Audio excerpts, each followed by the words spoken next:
da SBNC para participar desse projeto piloto, essa educação continuada, que é muito interessante, muito produtiva para a nossa sociedade. E é um prazer grande falar sobre a neurofisiologia da hanseníase neural primária. Nós vamos falar eu vou falar aqui principalmente me basear numa revisão sistemática realizada pelas nossas sociedades e pela MB, né? O projeto Diretrizes, atualizado, vamos atualizá-la também. As instituições participantes foram o Instituto Cláudio Souza Lima, com coordenação, o Instituto Oswaldo Cruz, Rio de Janeiro, doutora Márcia Jardim, da nossa sociedade, Instituto de Saúde de Coordenadoria de Controle de Doenças, o pessoal da Dermato, Secretaria da Saúde, Departamento de Neurociências da Faculdade de Medicina de Ribeirão e Departamento de Dermatologia da Unifesp, a Sociedade Brasileira de Hansenologia, a Brasileira de Neurofisiologia Clínica e a Brasileira de Dermatologia e a Academia Brasileira de Neuro. E foi publicado em 2011 a versão em português, em 2013, 12, a versão em inglês. Aqui eu gostaria de mostrar os descritores. Então, nós temos aqui uma quantidade grande de descritores, né, para mostrar a abrangência que foi feita essa revisão, né? Ela abrangeu vários aspectos da hanseníase. E aqui, lembrando, a hanseníase primariamente neural, o pura neural e a leproneuritic leprosy, né? Os unitermos da época, né, que a gente pesquisou. Em português, né, hanseníase neural pura, hanseníase primariamente neural e a paucibacilar. E aqui algumas abreviações que nós vamos usar. Aqui é interessante, vocês vejam o espectro de formas clínicas da hanseníase, como é variada as formas clínicas baseada na resposta imune, né? A tuberculose é com mais imunidade celular e a virchoviana com menos. Então, existe um espectro entre esses dois polos.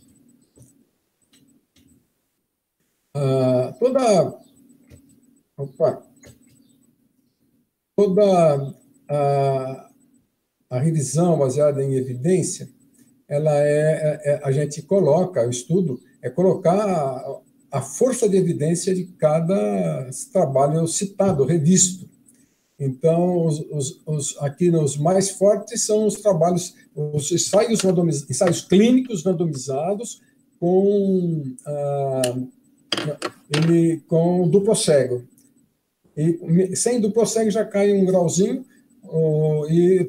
mas também entra no grupo A. Os experimentais, observacionais de menor consistência, sem randomização, coortes, né? Relatos de caso, estudos não controlados, já cai, e a opinião desprovida de avaliação crítica, que é aquela, por exemplo, que nós vemos no pessoal, estamos vendo bastante aqui na defesa de alguns medicamentos para tratar a COVID, né? que é a menor força de evidência. Ela tem força, pode ter força, mas é a menor, né? A hanseníase é a mais longeva endemia da história da humanidade. Ela tem uns 4.000 anos aí ou mais, né? E o Brasil está aqui dentro, né? Começando lá pelos 1600 até agora, e entre os mais maior incidência da hanseníase. Não existia nos índios, né? Ela veio dos escravos, veio da Europa. E nós estamos aí com uma incidência de 30.000, acima de 30.000 casos por ano, e olhando sempre para a prevalência acumulada, porque a doença é crônica, ela, apesar de tratada, ela vai apresentar as reações, né? As inflamações a longo prazo. Então, olhando assim, em 10 anos, a gente teria 1/3 de pacientes, ou a quase 500.000 de pacientes, dependendo do diagnóstico realmente que está sendo feito, né? Aqui é uma ideia por estado, né, da endemia por estado, estados hiperendêmicos na região norte, do Pará, Rondônia, Maranhão, Tocantins, Mato Grosso, E os estados com baixa endemia, são Minas, São Paulo, Santa Catarina, Rio Grande do Sul, né? Rio de Janeiro também, Distrito Federal. E 31 mil casos por ano a incidência. Olha que interessante, quando a gente olha ao longo prazo, como eu falei, a prevalência a longo prazo, a gente vê, olhar também para o grau de incapacidade na hora do diagnóstico. Grau de incapacidade é sinal que demorou para grau de sinal, incapacidade grau física 2 é um grau já com paralisias. Então, isso reflete uma demora no diagnóstico desses casos. Então, quando é notificado, tanto o médico quanto a enfermeira, a responsável, a fisioterapeuta, elas graduam o grau de incapacidade na ficha. Então, vocês vejam aqui, ó, como inverte a curva. Rio Grande do Sul, Santa Catarina, Amazonas, Mato Grosso do Sul, São Paulo, Minas Gerais, Rio de Janeiro, alto grau de diagnóstico com incapacidade 2. O que é isso? É uma demora no diagnóstico. Não está sendo feito o diagnóstico precoce. Trabalhar a hanseníase neural primária, estudar a hanseníase neural primária, é uma forma de tentar melhorar o diagnóstico precoce. Vou iniciar aqui sobre alguns aspectos genéticos, e quanto à predisposição propriamente dita, né, tem sido feito vários estudos de ligação com pedigrees, contendo indivíduos afetados, buscando localizar os cromossomos envolvidos. Estudos de associação, que é um desdobramento dos estudos de ligação, baseados em amostragens familiares ou populacionais. Testes de desequilíbrio ou distorção de transmissão, empregado na análise de associação baseada em famílias. Então, eles vão sendo progressivos, né? E as pesquisas exploratórias do genoma humano, como o Genome Wide Association Studies. Eu vou falar dos resultados desse último aqui, né? Então, esse estudo do Genome Wide Association, ele detectou 7 genes ligados à hanseníase, sendo esse, o LRK2, as formas multibacilares, as formas com menor resistência celular, imunidade celular. E o gene NOD2, codificador receptor intracelular, reconhece componentes da parede do hemilepre com papel na resposta imune inata. É interessante aqui, né, que a resposta imune inata existe em todas as infecções, vocês podem ver na COVID aí, só 5% tem as formas graves, né?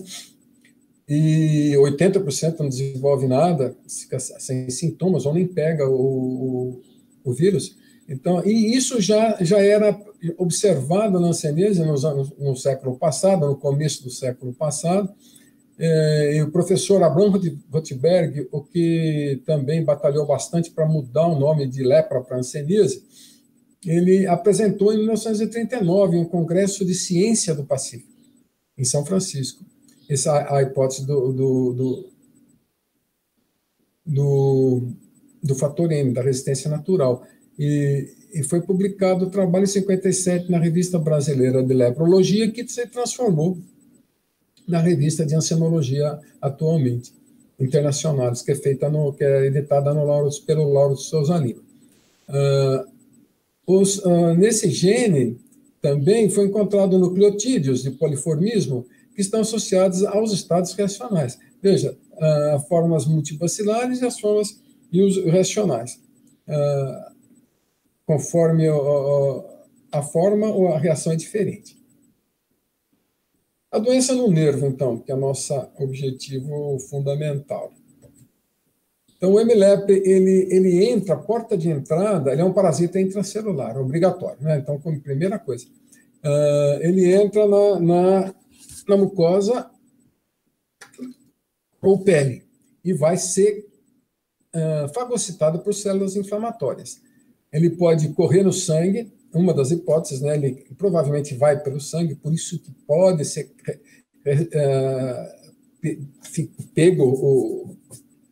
pode ser encontrado em outras regiões, o PCR, né, o DNA, Então, ele vai para todas as regiões, mas não é toda que ele vai desenvolver a doença. Ele atravessa a barreira hematoneural, principalmente em regiões de microtraumas. E os nervos, eles têm essa suscetibilidade a microtraumas em regiões articulares, em regiões que eles estão superficiais, e as células inflamatórias vão para reparar a carregada de bacilos, podem entrar nessa barreira hematoneural, e são poucos os bacilos ou as infecções que ocorrem nos nervos periféricos. E vão se ligar à lâmina basal da célula de Schwann e à membrana da célula de Schwann.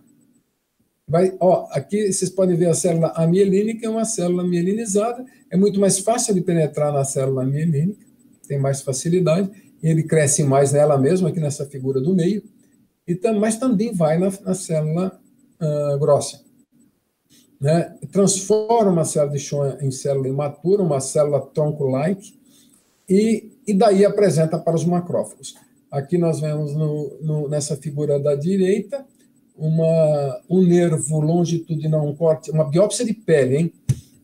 Um nervo cortado longitudinalmente, com aumento de volume, as laminações, quer dizer, sinal de edema, esses espaços entre as fibras do nervo, e um monte de celulinha mais escura aqui, redondinha, que são os linfócitos.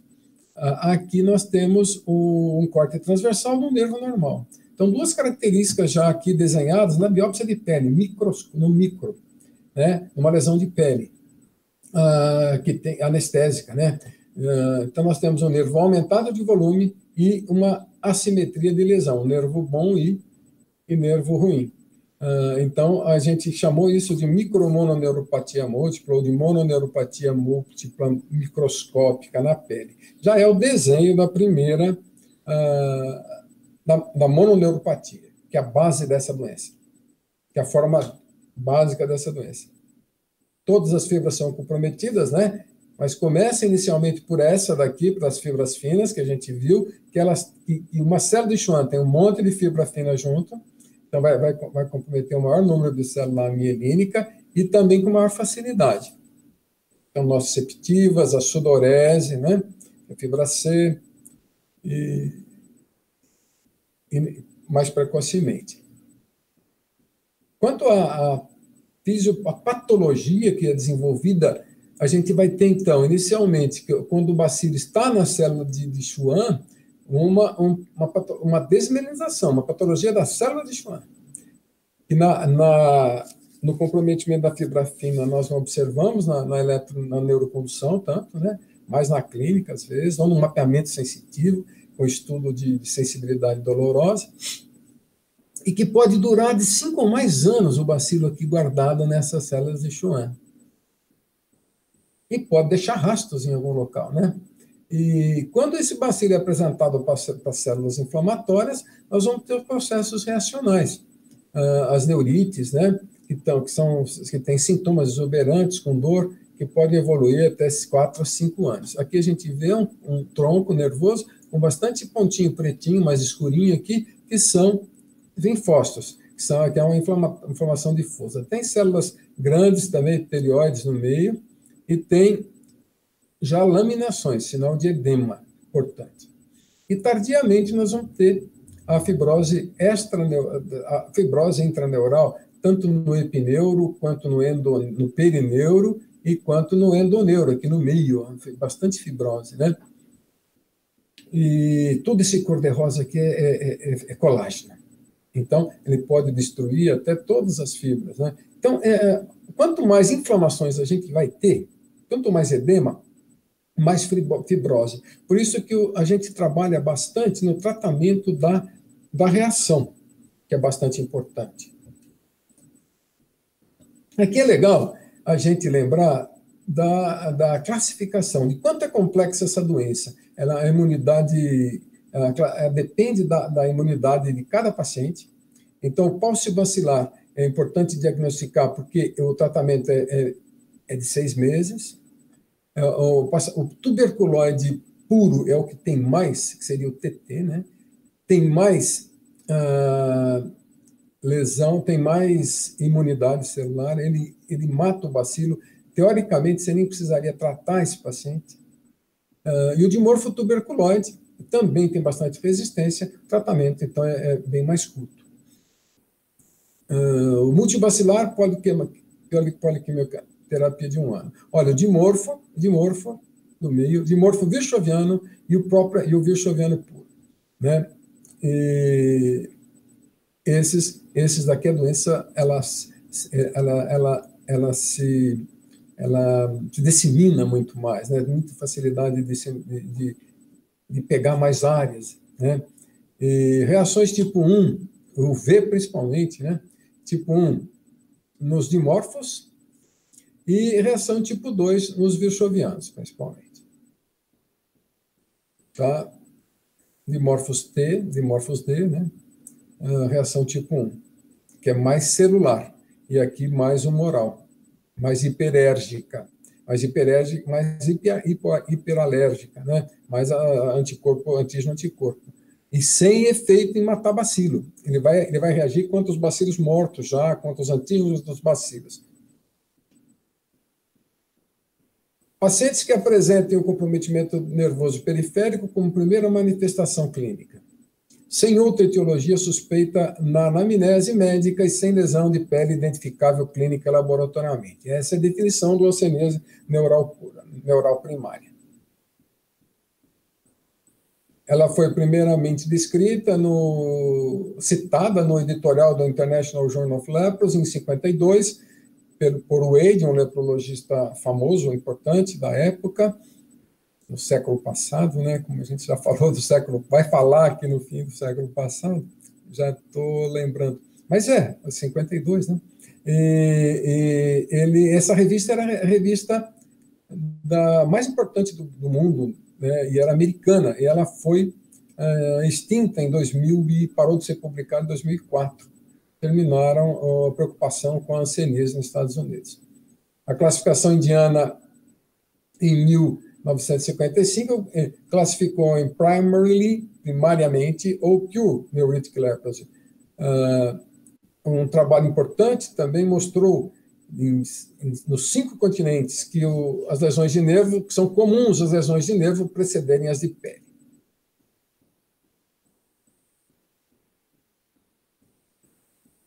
Então,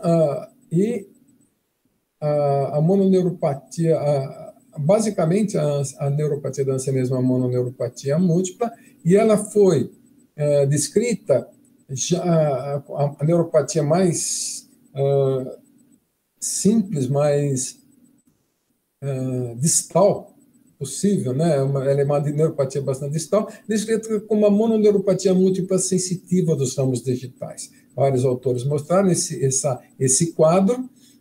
Você tem aqui nervo condução normal em os primeiro e segundo dedos e alterada no terceiro e quarto no mediano, né? E o Carlos Roberto Faria, um dos que publicou esse trabalho, o autor desse trabalho, idealizou o termo mosaico para essa distribuição. Na verdade, ele não chamava de mononeuropatia múltipla, uma distribuição em mosaico de uma neuropatia da hanseníase. Esse mosaico fica bem evidente aqui nessa figura de um estudo com mapeamento sensitivo, doloroso e tátil, mostrando esse desenho de mosaico no corpo do paciente. Foi feito em mais de 200 áreas, né, o estudo. E comparando a sensibilidade tátil com a dolorosa, mostrando que a dolorosa é bem mais precoce o comprometimento, porque são as fibras finas, como a gente já falou. E também é frequente nas áreas de menor temperatura, lobo da orelha, região posterior dos cotovelos e anterior dos joelhos. Os nervos mais afetados, olha que interessante aqui, também em casos bem precoces, né, suspeitas bem iniciais da hanseníase. O NAR, 34%, 20% como fibular comum, depois o NAR sensitivo, o fibular superficial sensitivo, o sural, mediano motor bem mais pequena a frequência, o radial superficial também, o mediano sensitivo, tibial bem baixo aqui, né? E os cutâneos do antebraço, né? Bem baixa a frequência nesse estudo. Esse estudo grande, com N de 163, total de nervos estudados. Aqui um estudo também, pacientes recentemente diagnosticados de Ribeirão também, da Vanessa, mostrando um comprometimento dos troncos mais ou menos uniforme, né? Um certo leve predomínio dos membros inferiores e do tibial. Já é uma nossa observação também. E a frequência de redução da velocidade de condução focais, né? Esse estudo ele segmentou mais a condução do que o normal. Então, interessante isso daí, que realmente ela tem desmelinização em alguns segmentos mais do que outros. A neuropatia da hanseníase pode iniciar pelas reações, então é importante, às vezes demora, às vezes passa aquele período de desmelinização sem sintomas, e a hora que aparece o sintoma já é uma reação, né? E um pouco antes já tem desmelinização segmentar, uma coisa mais, ou dispersão temporal, uma coisa mais evidente. Então é interessante a gente falar desses padrões. Olha aqui, né? Aqui segmentado no ulnar, no cotovelo, e aqui o tibial segmentado no túnel do tarso, tanto o plantar lateral quanto o plantar medial, apresentando extensas dispersões temporais e paciente já em reação, né? Ou iniciando reação, ou já em reação bem evidente.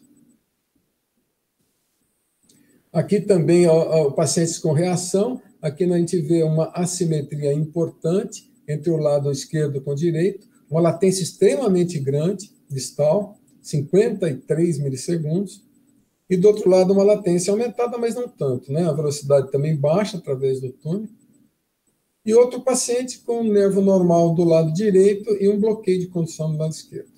Então, a condução motora assimétrica, uma neuropatia motora assimétrica.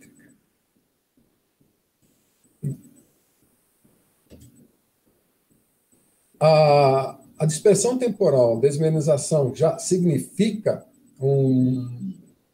inflamação. Mostrou um Doppler positivo aqui, ó, alteração mielínica, em 31% dos casos. Na lesão axonal, menos. Lesão axonal seriam aqueles casos já com lesão bem avançada, ou já passaram por período reacional, mas às vezes a gente ainda não terminou a reação, então a gente pode, com o ultrassom, ajudar o diagnóstico.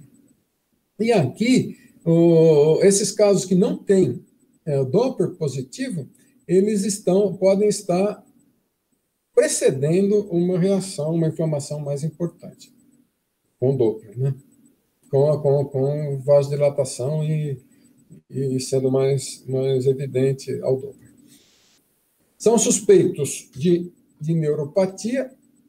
Então, voltando, pacientes que apresentem um comprometimento nervoso periférico como a primeira manifestação, uma mononeuropatia, mononeuro, aqui uma só, mononeuropatia múltipla ou polineuro, sem lesão de pele identificável clínica e laboratorialmente, com história de contato e sem outra etiologia suspeita na anamnese. Então, esses 3 pontos são os pontos pilares para a gente suspeitar de um paciente com hanseníase neural primária.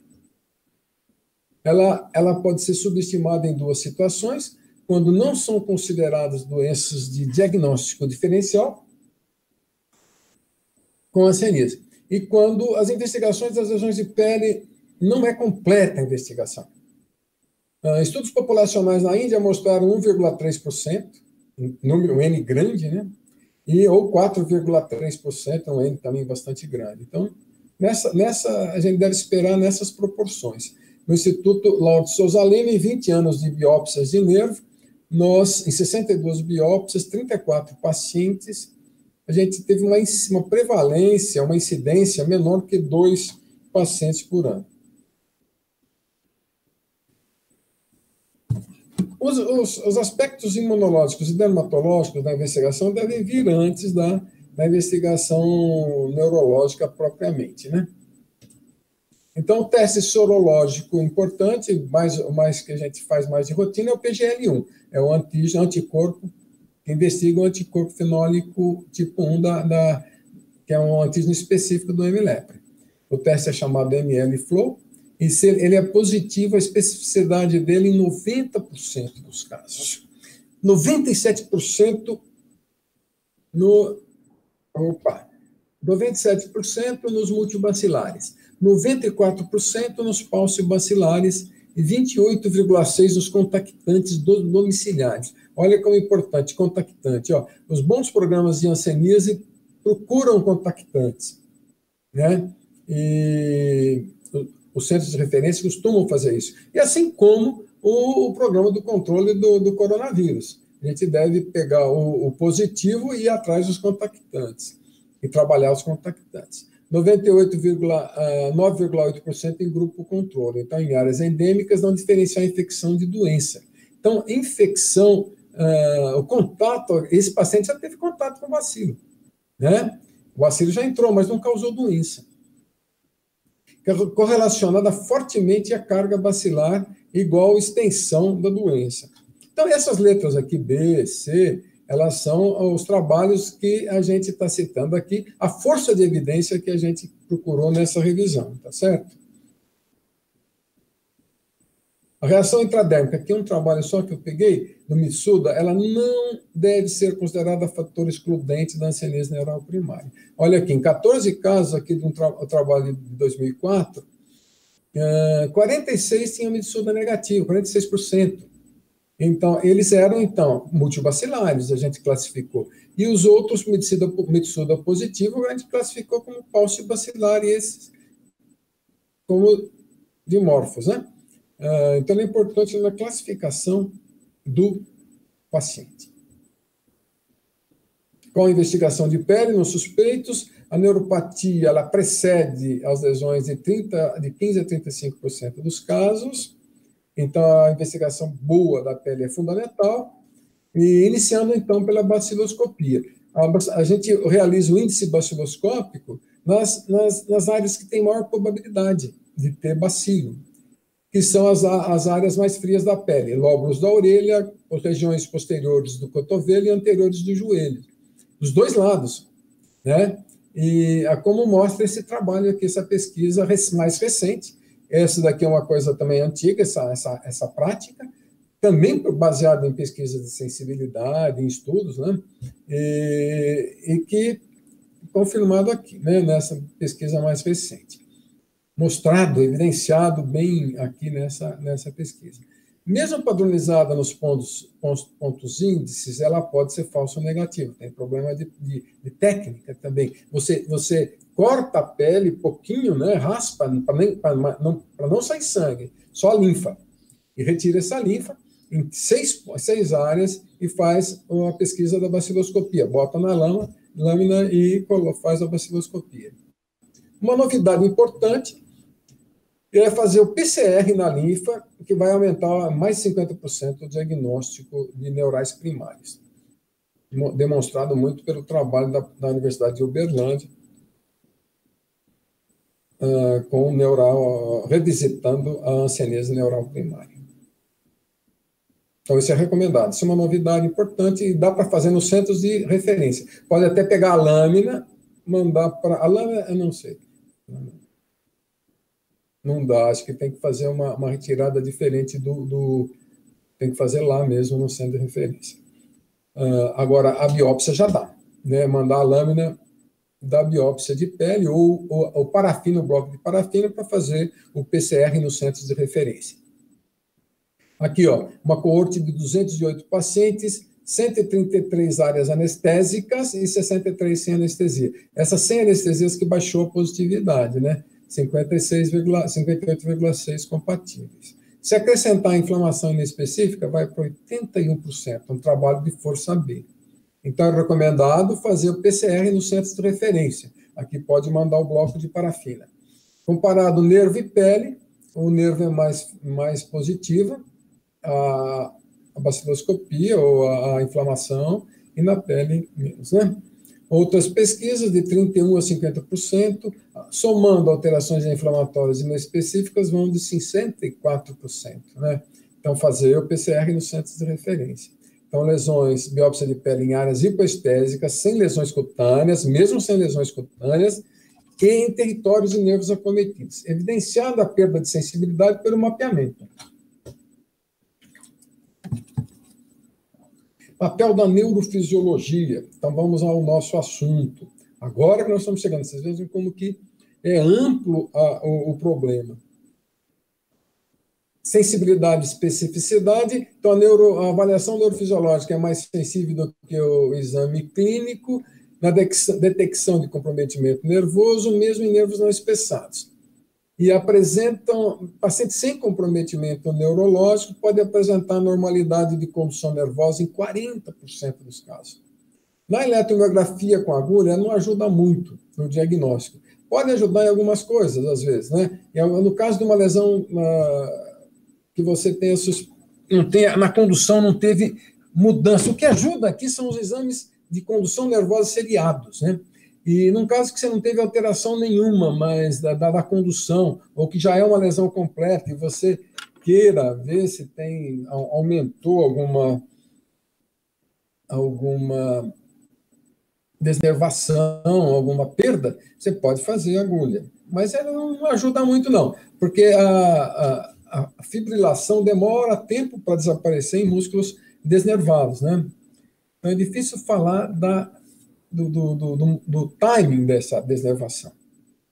Já a condução nervosa, não. Ela muda bastante. Nós acompanhamos bastante os exames seriados dos pacientes, então ela mostra muito a mudança com o tratamento, por exemplo, ou com a piora. Aqui eu fiz uma revisão também, atualizando, né, essa revisão dos últimas pesquisas. Tem uma delas aqui, a primeira, ela tá incluída na revisão que a gente está se baseando, e que é da Márcia Jardim, da Fiocruz, e depois tem as outras aqui da Universidade de Uberlândia, de Ribeirão, e um trabalho nosso aqui, do meu aluno. Então, a mononeuropatia múltipla axonal mais do que desmielinizante. Então, mononeuropatia múltipla, mais axonal do que desmielinizante. Hein? E é uma doença que aparece na célula de Schwann. Mas ela pode, dependendo do timing que você faz o exame, você pode já encontrar lesão axonal, né? Mononeuropatia só, um nervo só, hein? Axonal mais do que desmielinizante.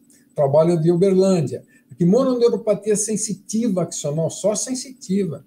Aqui pode ser motor e sensitiva. Aqui, só sensitiva. Então, 2 vezes mononeuropatia. Neuropatia simétrica sensitiva e motora desmielinizante. Mononeuropatia múltipla. Neuropatia sensitiva e motor axonal com diminuição focal da velocidade de condução. Uma mononeuropatia múltipla, eu acho que aqui é desmielinização também, né? Ou compressão. Mas é desmielinização. Uma neuropatia sensitiva e motor assimétrica com alentecimentos focais da neurocondução. Mononeuropatia múltipla. Neuropatia desmielinizante inflamatória subaguda. Essa é uma forma que a gente chamou durante as reações, né? Seguindo, quando a gente compara com o CIDP. Então, o denominador comum aqui é mononeuropatia ou mononeuropatia múltipla, e o que aparece mais são sinais de desmielinização. Certo? Então, isso é uma característica que a gente pode chamar de hanseníase. Tendo isso, a gente deve suspeitar de hanseníase, num país endêmico, tá certo? Agora, ela pode aparecer também, alguns trabalhos chamam de polineuropatia, né? Descrevem como polineuropatia. Então, ela tem uma clínica de polineuropatia. Então, olha o mapeamento. O mapeamento térmico, sensibilidade térmica e dolorosa é bem típica, né? Alteração de polineuro, comprimento dependente, né? E na sensibilidade tática, a gente vê uma assimetria. Membros inferiores, comprimento dependente, né? É uma assimetria da mão esquerda com relação à direita. Ela tem uma queimor plantar há 7 meses, nunca observou manchas no corpo, e ao exame, condução sensitiva totalmente alterada, e a eletromiografia de agulha é normal, se bem que não foram feitos os músculos dos pés. Ela tinha na pele livedo reticular, e manchas tênues. O livedo reticular é comum em vasculites, em lúpus, e o livedo reticular, e também na COVID, nas formas de pele da COVID. É bem rico o comprometimento da pele da COVID. Só que ela apresenta um livedo bem mais intenso, que é o livedo racemoso, com manchas mais escuras, né?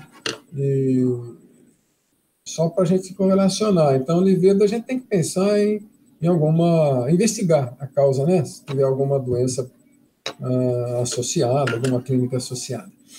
A baciloscopia e biópsia dessa paciente eram muito positivas. Era uma paciente verchoviana. Depois foi feito o Mitsuda negativo, uma verchoviana típica. Como é que a gente fez diagnóstico de um... Era polineuro ou não, né? Então, a gente vendo a condução motora, ela mostrou no tibial, olha a assimetria. A gente já mostrou esse slide aqui, esse registro aqui anteriormente. Uma latência muito grande do lado esquerdo e uma latência menor do lado direito. Uma simetria muito grande da dispersão temporal também. Isso é uma mononeuropatia múltipla, que se chama, podemos chamar de mononeuropatia confluente, múltipla confluente, imitando, simulando uma polineuro. Aqui é interessante a gente pontuar algumas diferenças e semelhanças com essas polineuro. A hanseníase com a PAF, por exemplo, né, ela também compromete todas as fibras, só que a PAF é uma clínica distal simétrica, comprimento dependente. Clínica distal, a hanseníase assimétrica. Desautonomia focal, ela tem desautonomia focal. E aqui, desautonomia sistêmica. Um quadro mais crônico e também mais consultivo. Mononeuropatia múltipla sensitiva axonal, clínica bem distal e focal, sensitiva. E a ganglionopatia, clínica proximal, ataxias e pseudotetose. A clínica aqui ajuda a diferenciar, né? Mas a condução, às vezes, é difícil. A condução só sensitiva, alterada, né? Aqui a gente tem que fazer condução proximal. Aqui a pesquisa do reflexo H também eu acho interessante fazer, que na ganglionopatia ele vai estar alterado, né? E neuropatia desmielinizante subaguda, nas reações, né? São durante as reações, que a gente chamou ali na FATRAS. Distribuição em nervos, é focal assimétrica, hanseníase, preenche critérios neurofisiológicos de CIDP. Distribuição na CIDP, já distribuição radicular, a clínica mais proximal e difusa, e sem nervos espessados. Muito espessados, como tem na hanseníase, né? Não vai ter. Quanto à etiologia das mononeuropatias e mononeuropatias múltiplas, lembrar que você pode ter uma mononeuropatia do NAR só e do fibular só compressivas, síndromes compressivas crônicas. No NAR, principalmente, a síndrome compressiva tardia, após uma fratura que ocorreu há muito tempo atrás. Né, em criança ou na adolescência, e na idade adulta a pessoa começa a apresentar paralisia. A meralgia parestésica é bem citada, é um nervo só, tá? A meralgia é citada com diagnóstico diferencial de MH e pode ser MH começar por uma mancha na coxa e ramos isolados da pele comprometidos, um só ou mais, né? E tumores, neuromas e neurofibromas em um nervo só. Mononeuropatia múltipla, as colagenosas, né? Jogo que eu já falei atrás, com ganglionopatias, vasculites não sistêmicas. Metabólicas podem ter também um quadro de mononeuropatia múltipla inicial. O hipotiroidismo pode começar pela síndrome do túnel do tarso, bilateral. Infecciosas, HCV, HIV, todas podem dar também mononeuropatia múltipla, e também a doença de Lyme brasileira, que tem uma característica comum com a hanseníase, que é o comprometimento do nervo facial. A hanseníase, o comprometimento do facial é bem mais distal, né, e dos ramos menores. Congênitas ou hereditárias, aqui é principalmente a hanseníase HNPP, aqui, que é muito parecida com a hanseníase, até suscitou um estudo muito amplo e muito bem feito, sob orientação do Wilson, na Faculdade de Medicina de Ribeirão. E uma das características, o diferencial é que ela é mais motora do que sensitiva, por isso as paralisias, né? E são paralisias agudas, ela tem a flutuação. Paralisias agudas que saram, melhoram espontaneamente. A hanseníase não ocorre isso, né? Tumores, neurofibromatose, comprometendo tumor com mais de um nervo, dá um quadro de mononeuropatia múltipla. Aí a palpação de nervo vai ajudar bastante a diferenciar o diagnóstico, né? A histopatologia do nervo. Quando a gente vai indicar a biópsia, né? A gente já está terminando, é quando a gente não encontrou nada nas outras investigações, né? E como a gente vai fazer? Pela NG antes e o mapeamento sensitivo, fazer os dois. E talvez um termo de consentimento, dependendo do paciente, né? Nervos escolhidos são sural, ramo cutâneo dorsal lunar, peroneiro superficial.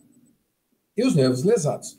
Evitar o radial superficial no punho e nervos que já apresentem dor neuropática. Evitar o radial porque ele, naquela região do punho, uma região traumática, passa junto, perto dos tendões, pode causar dor, tem mais o risco de causar dor neuropática.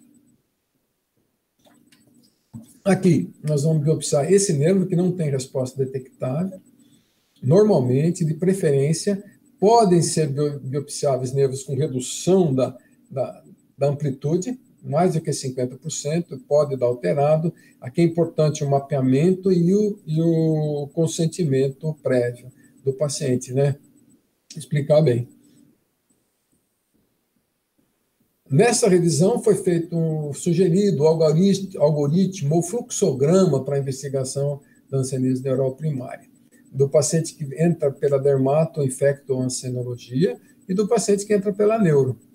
Então, o paciente que entra por essa área, uma anamnese com sinais, com neuropatia clinicamente, pele negativa, vai investigação laboratorial da pele, baciloscopia e biópsia. Se não der nada, DNA no centro de referência, PCR para pesquisa do DNA, centro de referência. Se não der nada aqui, vai para neuro.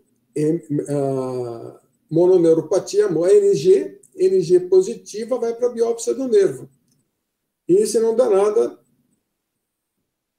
não for típica, fazer o PCR no centro de referência. Se entrar pelo neuro, ele tem que ir para o dermato antes. Baciloscopia e biópsia. Aí volta, se não der nada, vai para cá. Tá certo? Aqui só para mostrar uma biópsia do nervo com infiltrado inflamatório específico. É bem interessante essa biópsia. É um dimorfo, né? Linfócitos e monócitos difusamente, os roxinhos, né? Os mais azulzinhos escuros, né? E os mais clarinhos aqui, essas células aqui, são estiócitos e células epitelioides gigantes, já formando um granuloma frouxo aqui. Granuloma, porque tem uma imunidade celular mais por lado do DD, né? DV, e conforme ele vai ficando DT ou DD mesmo, ele pode formar um granuloma mais intenso. E se for para o lado do tuberculoide, formar até o abscesso de nervo. As laminações a gente vê aqui bastante, ó, bem típicas, né? E que é sinal de edema pela inflamação e ingurgitação de nervo perifericamente no nervo, ingurgitação de vasos, né? Que tem a ver com o Doppler, né? Pode ser demonstrado pelo Doppler e também nos vasos dentro do nervo, né? As correlações cada vez mais a gente está fazendo e estudando esses casos de reações. A histopatologia do nervo, ela pode ser definida se você tiver infiltrado inflamatório típico versoviano, multibacelar, infiltrado inflamatório dimorfo, alce ou multi, infiltrado inflamatório com padrão tuberculoide. Os infiltrados prováveis, né, inespecíficos, mais desvelenização ou filtrado inespecífico endo e perineural, que nós já antigamente, em 2004, fizemos o BCG, que virou história, né? O antígeno anti-BCG, e davam essa coloração, um estudo histoquímico com anti-BCG que reagia com anticorpo do antígeno do anticorpo que reagia com o antígeno do bacilo, essa cor marronzinha aqui, né? Então já o provável passava para o definido. Hoje, com o DNA, hoje já fazemos o PCR, né? O DNA, a pesquisa de DNA, nos prováveis e nos possíveis, que podem passar para os definidos. E como que a gente vai classificar uma hanseníase neural primária que não tem lesão de pele, não tem bacilosco e não tem o histopatológico? Histopatológico deu inespecífico, por exemplo. Então, pelos achados clínicos, o número de nervo, um nervo igual pulso bacilar. Então, o tratamento vai ser de 6 meses. Mais de um nervo já é multibacilar, tratamento de 1 ano. Os dados imunológicos, Mitsuda negativo e PGL positivo é multibacilar. Mitsuda positivo e PGL negativo é pulso bacilar. É isso. E eu gostaria de terminar lembrando, recordando da participação muito animada e interessada do professor Hamilton na elaboração dessa revisão sistemática. Ele foi responsável para responder essa questão aqui. Quais as manifestações neurológicas da hanseníase? Há predomínio do envolvimento sensitivo? Professor lá da USP, professor do Wilson, da Vanessa. Muito obrigado.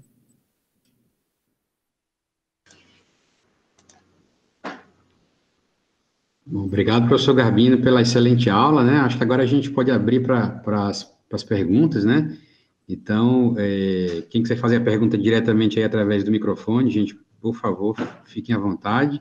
E também através do chat, né? Se alguém tiver alguma pergunta, até vou checar aqui. Bom, acho que tem algumas perguntas aqui, já vou até passar, então.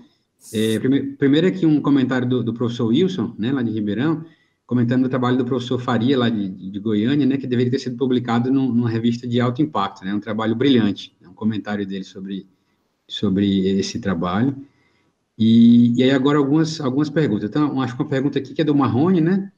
Então, como se pede e onde se faz o PCR e o teste de DNA? Então, e quando não dá, você pode até, inclusive, pegar a parafina e mandar para a gente, lá para o Lauro de Souza Lima, nós fazemos. Nos centros de referência, eles podem ser feitos. Né? Uhum. Uma segunda pergunta, também acho que vai um pouco nessa linha, né, da Adriana, né, perguntando quais laboratórios privados realizam o anticorpo anti-PGL1? Isso eu não sei dizer para você. Mas eu acho que, você sabe, Aldemir, o doutor Cláudio, sabe? Também não sei. Também não sei. Cláudio, sabe, Cláudio? Então, Garbino, nunca consegui fazer. Obrigado pela apresentação aí, para mim, que sou dermatologista, né? Hansenologista, não sou neurologista. Aprendi muito hoje com você, como sempre, né? Na realidade, o PGL não é feito nos laboratórios privados. Até onde eu sei, não tem em laboratório privado. Aliás, nem o PCR também, que deveria já estar disponível, né, nos diferentes serviços. Temos lutado por isso na SBH, que se disponibilize isso, né? Temos conversado muito com o Ministério da Saúde sobre isso, mas, infelizmente, não está disponível. Então, nós só temos PCR e PGL para hanseníase nas referências, principalmente nas nacionais e algumas estaduais. Marrone, vou apresentar o professor Cláudio. O professor Cláudio é professor da Universidade Federal do Pará, em Belém, e ele é colega seu, ele é presidente da Sociedade Brasileira de Hansenologia. Doutor Cláudio, azar o seu.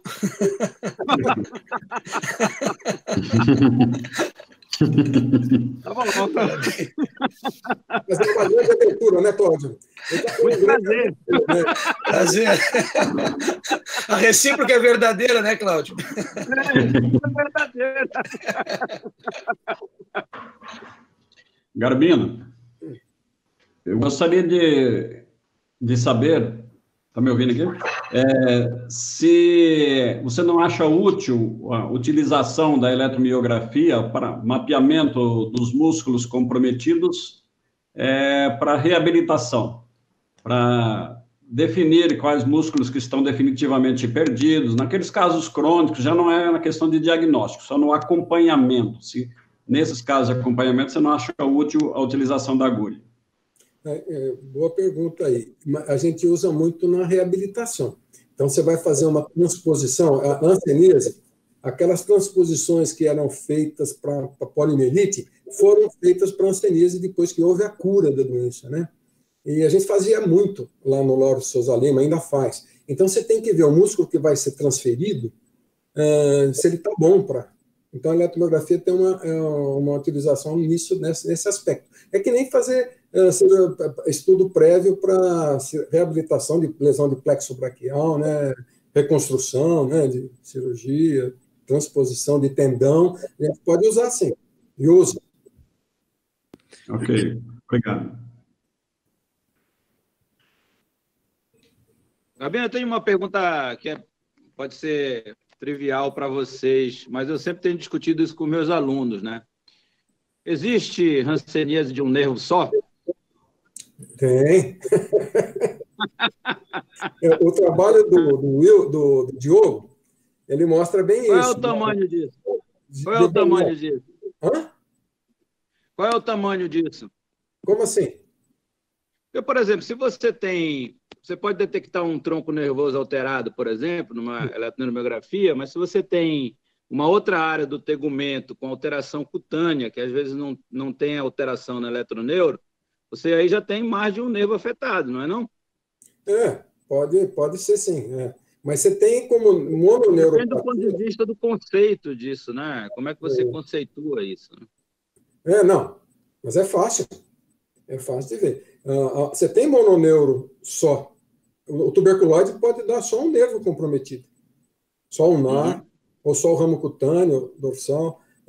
Então, pode ter sim. Principalmente nos tuberculoides, né? Nos paucibacilares. Me parece, no dia a dia da clínica, inclusive com apoio da eletromiografia, que a gente tem conseguido agora por aqui também, me parece bem raro, né? Não é comum. Sim. Mas bem raro. Mas é descrito, viu? Sim. Okay. É mais uma discussão conceitual, na realidade, né?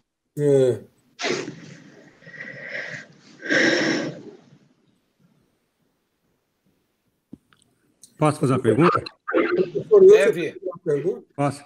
Eu gostaria que o Garbino comentasse, assim, o Garbino primeiro foi uma brilhante apresentação, né? Eu gostaria que você comentasse a respeito assim, do papel do neurofisiologista em chamar atenção para o diagnóstico, né? Quais seriam aqueles achados, assim, quer dizer, que o paciente encaminhado para o neurofisiologista com diagnóstico de uma neuropatia ou frequentemente polineuropatia, né? Ser uma precisão topográfica sindrômica muito importante, né? Ou muito precisa. E o que o neurofisiologista deve prestar atenção para chamar atenção para o clínico? Olha, isso tem muita chance de ser uma hanseníase, fora o nervo ulnar, quer dizer, quais seriam os dados que a gente deve valorizar para pensar em hanseníase baseado na eletromiografia? Você vê como vem pergunta difícil dele, né? Mas não, eu acho que aquele que a gente mostrou aí, uma mononeuropatia múltipla com dispersão temporal focal em alguns pontos assim que a hanseníase dá mais, né? São em segmentos curtos aí no túnel do carpo, no túnel do tarso. O túnel do tarso, com aquela dispersão que eu mostrei aí, eu acho que tem que afastar MH, né? Aí você pode até perguntar um pouquinho mais para o paciente se ele tem contato, depende da área em que ele né? Palpar nervo, a gente tem que palpar também, aí ajuda. E até se tiver um ultrassom, não, Ana? Se tiver um ultrassom na sala... Aí sim, hein, Gabino? Então, dá umas braçadas grandes aqui, né? Esse aspecto, né, de uma mononeuropatia múltipla desmelinizante, com alentecimentos focais também, como vocês falam lá em Ribeirão. Muito também os ramos cutâneos que a gente às vezes não consegue fazer avaliação tão bem, né? Ou se o acometimento é num segmento curto, se você tiver um ultrassom com um transdutor de alta resolução, eu já tive caso de paciente que tinha lesão só no ramo digital do radial, por exemplo, e que era uma hanseníase, né?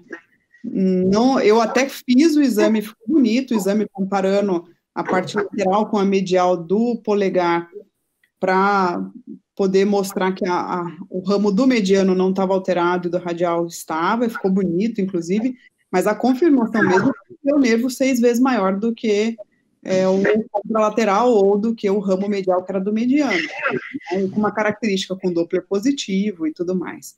Então, hoje, para o serviço, o Garbino está fazendo direto lá. Para a Hansen, eu acho que o ultrassom é extremamente necessário, né? Garbino, e no caso de mononeuropatia, quando vem uma mononeuropatia, fica um pouco mais fácil, né, da gente... é a pergunta do Wilson, né? Ainda no gancho da pergunta do Wilson. Mas em relação a uma mononeuropatia, você falou da dispersão temporal, quer dizer... tudo bem, no síndrome de túnel do Tarso sem história, né, de trauma ou sem uma história prévia que pudesse justificar aquele quadro.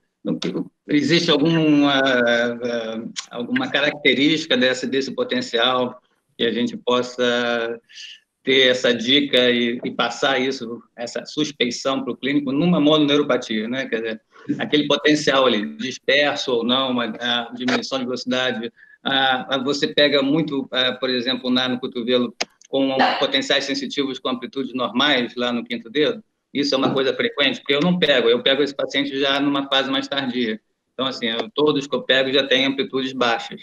Mas você pega, né, provavelmente, pessoas com pacientes ainda em fase inicial e deve ter esse potencial sensitivo ainda com amplitude normal, ou não. Sempre que você pega esses pacientes com UNAR, por exemplo, a mononeuropatia do UNAR, e depois chega ao diagnóstico de Hansen e já tem um potencial sensitivo com amplitude reduzida lá no quinto dedo. Tem alguma característica que a gente pode chamar a atenção na mononeuropatia? Não, eu pego já com sensitivo primeiro, comprometido primeiro. Posso falar? Às vezes, eu sei que a Rufina está querendo falar, está brava comigo a Rufina lá. Ó, não, eu estou não, professor. Mas, assim, às vezes, por exemplo, quando você pega de um lado, a gente faz de rotina, a gente faz a pesquisa, de rotina não, sempre quando está indicado, a gente faz a pesquisa do NAR sensitivo bem proximal, né? Às vezes com eletrodo de agulha, com near nervo, então, muito frequentemente, a gente encontra que a clínica do paciente está normal, né? Que a amplitude distal do potencial sensitivo está normal, mas que no cotovelo, na verdade, não é bem no cotovelo, é um pouquinho para cima do cotovelo, né? Você tem uma redução importante da velocidade de condução do coração sensitivo e quando o motor está inteirinho normal ainda. Então, esse é um achado muito, muito interessante da hanseníase, né? E só para falar do ultrassom com a Ana, né, a gente fez um trabalho aqui que a gente comparou os achados eletromiográficos com os achados da neurofisiologia, no mesmo nervo, e foi muito interessante, porque algumas vezes o nervo parecia normal no ultrassom e a eletromiografia estava todo alterado. E às vezes a fisiologia era normal e o ultrassom estava todo alterado, né? Quer dizer, a hanseníase provavelmente é uma das poucas doenças, principalmente naqueles casos richovianos, né? Que o nervo vai aumentando devagarzinho, né? Então você vai ter uma alteração na morfologia sem ter alteração na fisiologia, né? Então foi bem complementar, assim, quer dizer, teve em alguns casos tudo estava alterado, mas em alguns casos só ultrassom e outros casos só a neurofisiologia. Foi um negócio muito interessante. Mas nesse caso, Wilson, perdão, professor Wilson, quando o senhor fala quando você fala que esse paciente tem a neurocondução sensitiva no quinto dedo normal e só tem essa redução lá com acima do cotovelo reduzida, esse paciente tem clínica ou não? Não tem clínica, é normal a clínica dele. Ele não tem alteração sensitiva? Não tem alteração sensitiva. Mas então qual é a causa? Por que você procura lá? Desculpe, eu não entendi por que da pesquisa. Bom, curiosidade de quem não tem o que fazer. A gente vê que o paciente já tem hanseníase em algum lugar. Entendi. Então a gente vai estudar os nervos normais e ver como é que eles estão.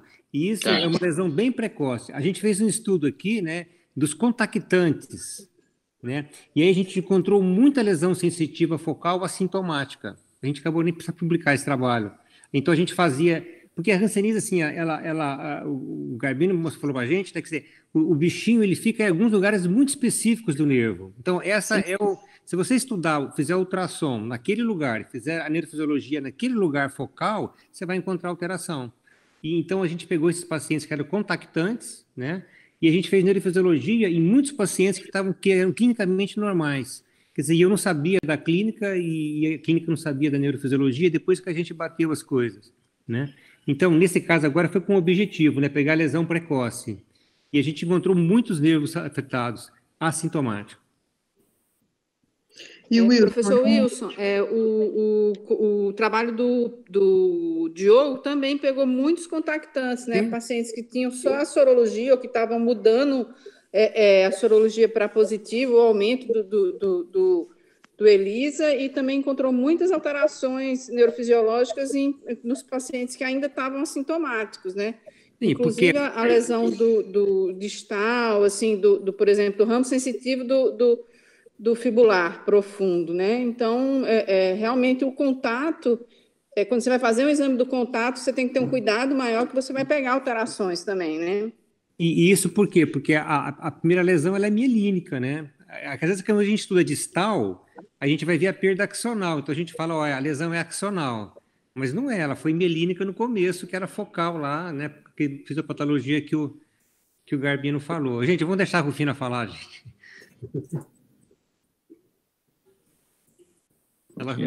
Doutora Rufina. Acho que travou lá. Enquanto ela se prepara, eu gostaria de fazer mais um comentário.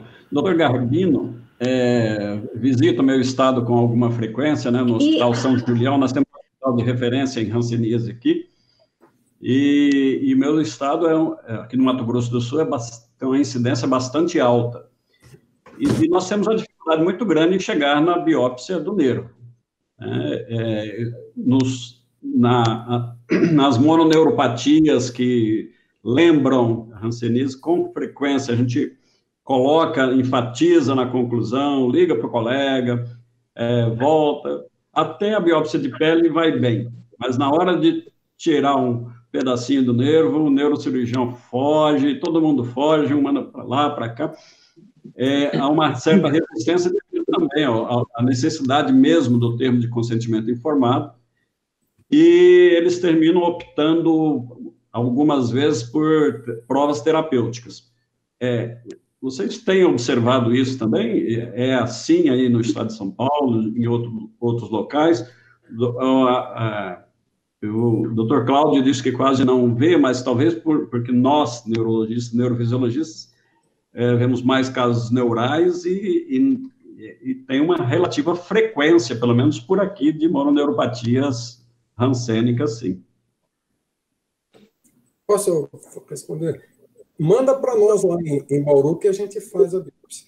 Aí, a gente, se for o caso, faz o termo perto do Campo Grande, pertinho, dá uma corridinha. A gente... Quando tinha era mais fácil. Hã? Quando tinha o oeste do Brasil, se o paciente é autorizando.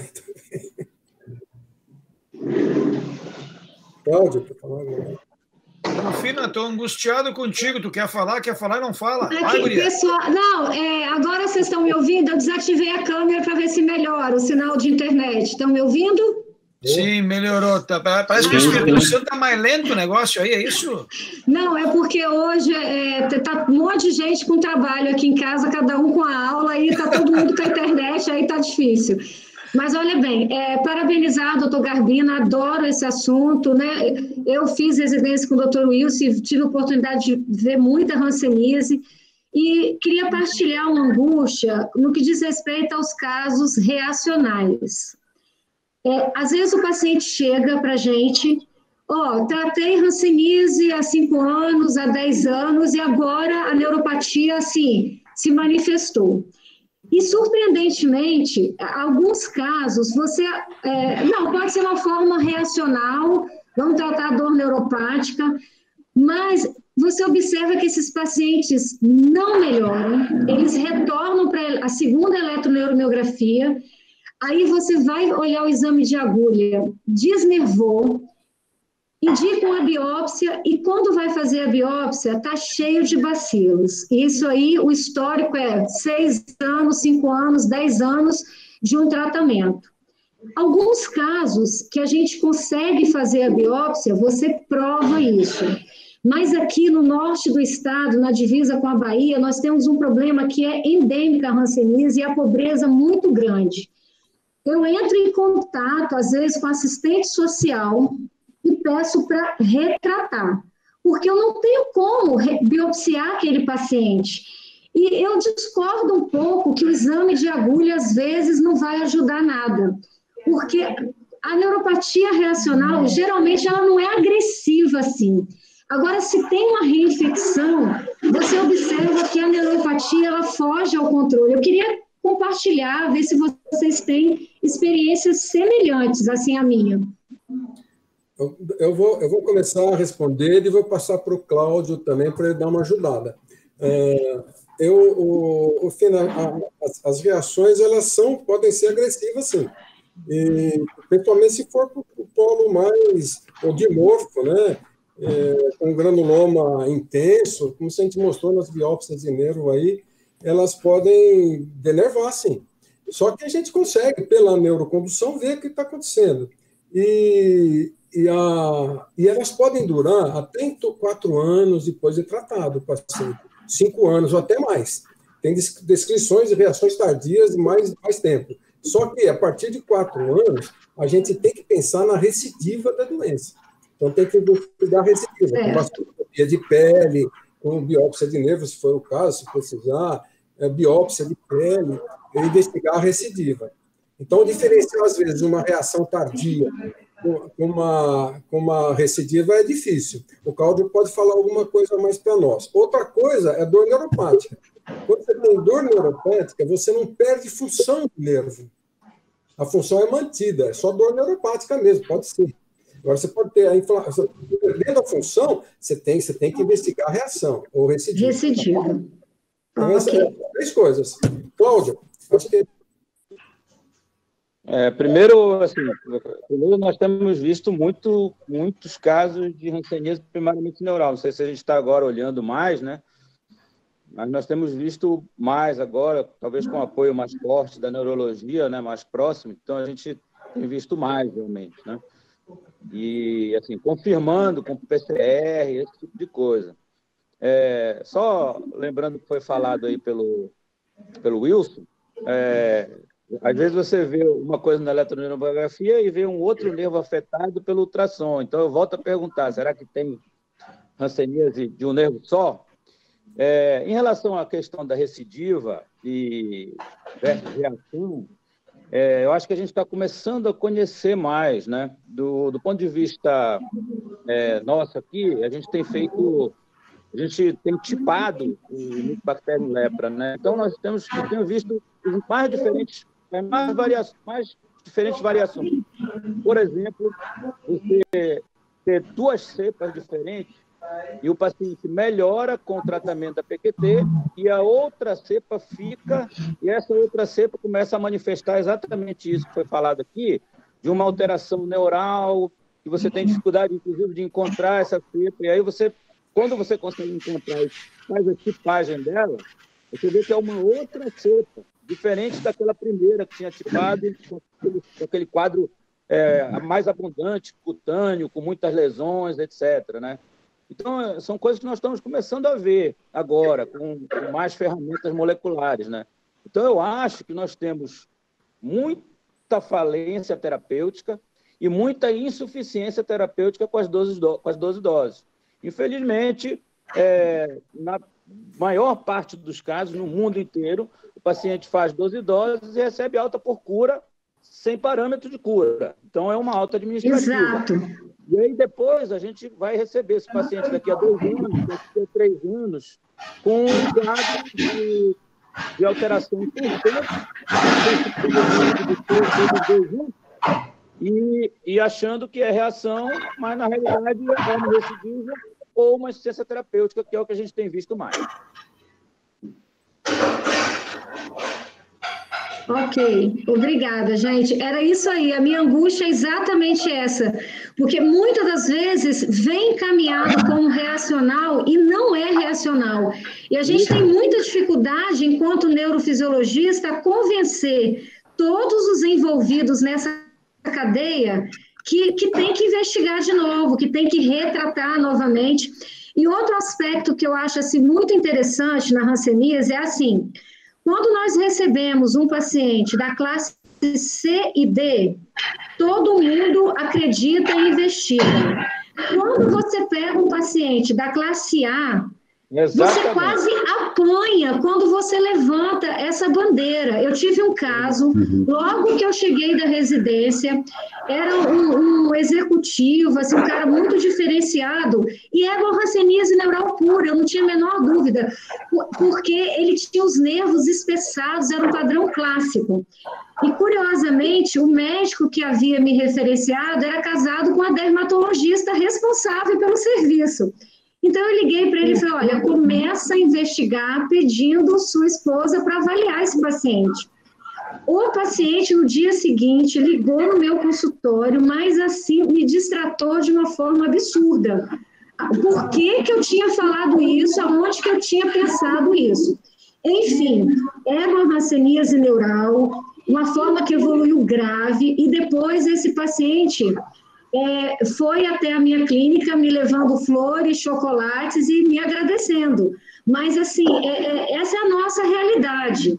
Às vezes, os pacientes mais diferenciados são os que demoram mais para ter o diagnóstico etiológico. Eu acho que a gente tem que estar atento também quanto a isso. Verdade. E temos que pensar também, só para complementar o que eu falei antes, infelizmente, nós temos um percentual crescente de cepas resistentes a uma ou mais drogas do PQT. Então, nós temos que pensar isso. Muitas vezes, agora, nós estamos fazendo mudança do esquema terapêutico e o paciente melhora. O paciente que volta, por exemplo, na segunda etapa, com esse quadro que piorou nesse período, a mudança da droga faz com que ele melhore, né? Então, isso, realmente, a gente pensa que, às vezes, você não consegue tipar. Mas, pessoal, afinal, para quem não vê isso muito, a pergunta que o Cláudio fez, tem ou não tem com um nervo só? Bom, eu posso responder? Eu já respondi. Posso falar? Tem. Tuberculose, eu fiz criança. Eu tenho um molequinho, eu fiz um molequinho no século passado, que tinha o pé caído, só tinha lesão só do fibular. Outra criança com lesão só do lunar, tem sim. Mas aí, Garbino, deixa eu dizer uma coisa. Nós estamos fazendo PCR. De 14. Nós estamos fazendo PCR de raspado do lóbulo auricular, em vários casos. E aí, no raspado do lóbulo auricular, você tem positividade. Quer dizer, você tem um nervo afetado, claramente afetado, por exemplo, o ulnar, no braço direito ou no braço esquerdo, e aí você encontra DNA do bacilo no lóbulo auricular do sujeito. Então, na verdade, o bacilo não está só naquele nervo, né? Não. Na realidade, eu acho que é mais uma doença sistêmica, que ele gira no organismo e aí depois ele acaba parando em determinado lugar e ali ele vai causar um dano maior, a princípio. É nesse momento que você pega, mas provavelmente você tem nos outros nervos causando dano, talvez que a gente não consiga identificar, talvez subliminar, né? Esse caso não é um tuberculoide. Se for um tuberculoide, não vai ficar bacilo em qualquer lugar. Ele pegou o bacilo naquele lugar, o tuberculoide reage, a imunidade celular é tão intensa, ele segura o bacilo. Você tem, no caso, só tem um abscesso lunar, a gente já viu. Agora, naquele tempo, nós não fazíamos esse negócio na orelha. Mas pode ser que, se você pega no início, quando o bacilo se dissemina hematogenicamente, pode ser que você pegue um pouco em outras regiões. Mas se for um tuberculoide, vai ser um nervo só. Isso a gente tem um abscesso só, né? Tem a equação de Morpho, um DT, que teve mais uma disseminação maior. Quer dizer, isso é uma interpretação clínica minha, né? Não sei se... E experiência clínica, a gente já teve com biópsia de nervo, com cirurgia de abscesso, pacientes que têm só o nervo comprometido.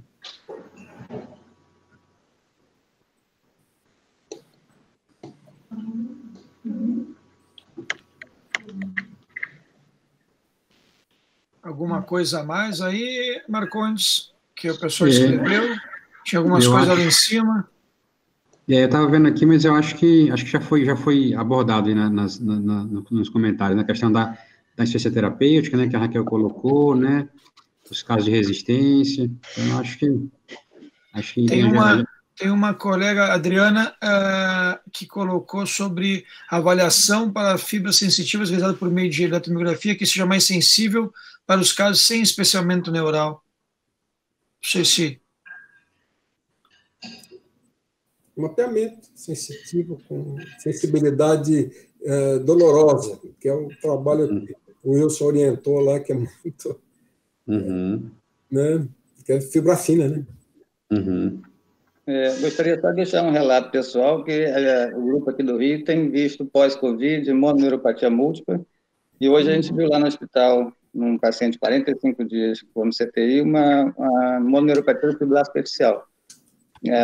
Como a gente tem muito paciente com Covid, então isso pode ser uma coisa que pode aparecer para a gente nos próximos meses, né? Como diagnóstico diferencial.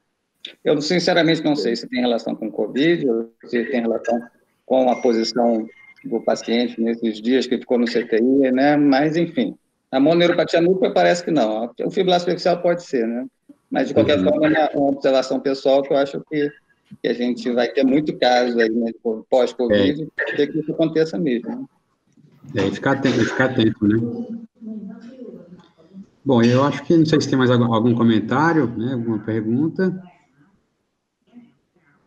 O Demiro colocou ali a mononeuropatia neurofisiológica isolada pode ser apenas um alerta para se ampliar a investigação da hanseníase.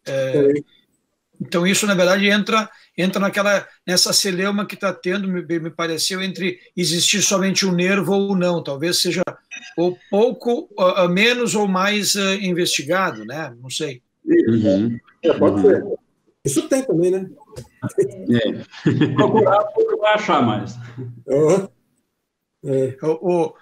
O Wilson colocou um não bem sonoro aqui, mas foi bem na hora que nós estávamos conversando sobre se tem ou não um nervo acometido. Eu acho que ele quis dizer o não para isso, né? Ele não colocou mais nada. Né? Não tem nervo um só, sempre tem mais um nervinho, mesmo que seja pouco acometido.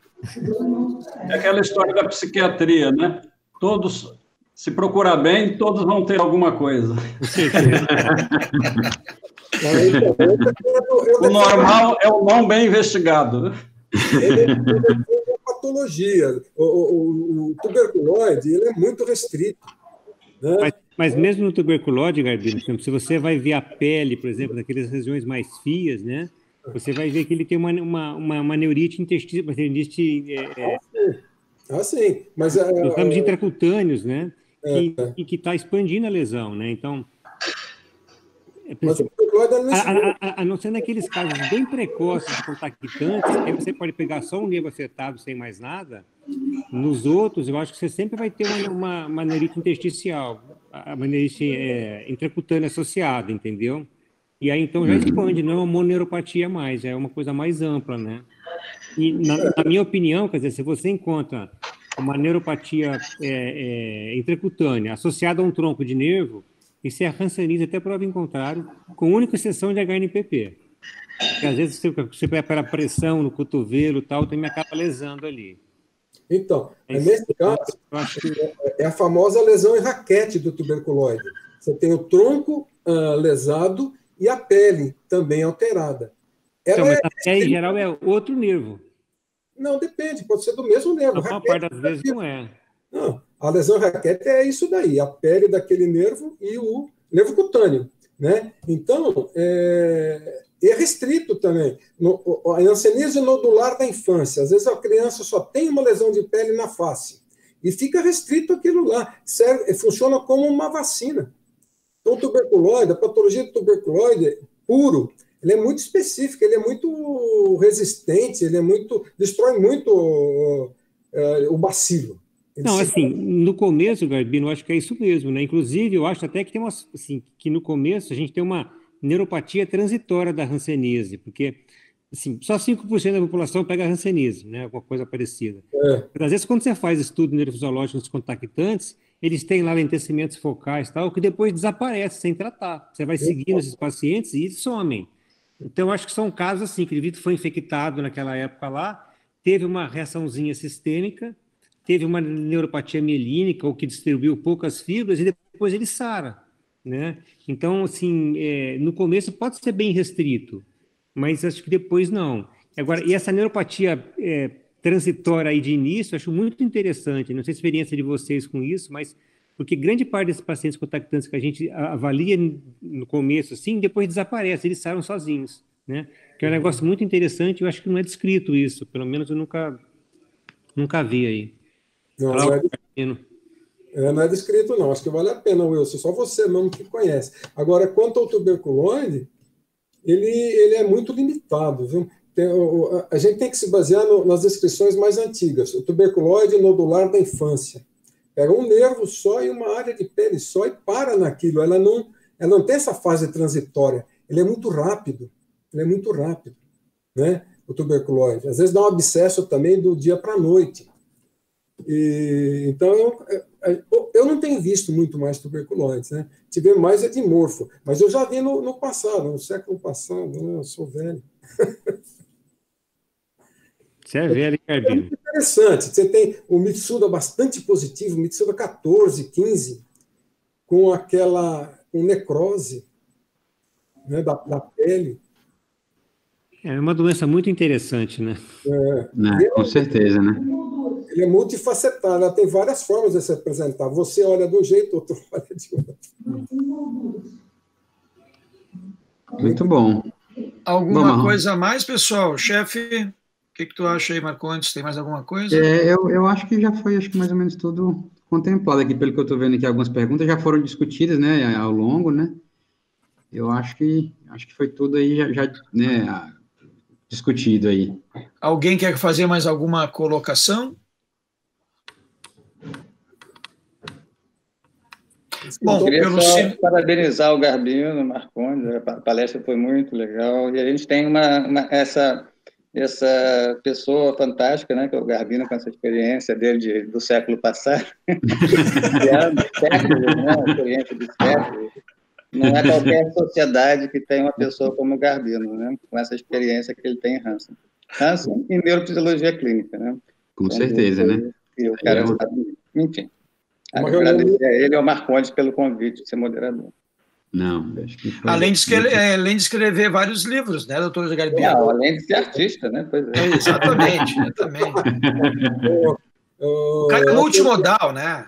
Eu gostaria de falar aqui que aprendi muita coisa lá com o Ribeirão, viu, com o Wilson. E eu gostei muito dessa reunião, e muito legal a presença do Cláudio, do Wilson, de todos vocês, do Marcondes como moderador. Muito bom. Muito bem, pessoal. Eu acho que agora também gostaria de agradecer muito a presença do Cláudio. Não conhecia ainda mais pessoas fora do nosso conjunto, que a gente sempre convive, e são extremamente bem-vindos, ainda mais para brilhantar mais as nossas aulas.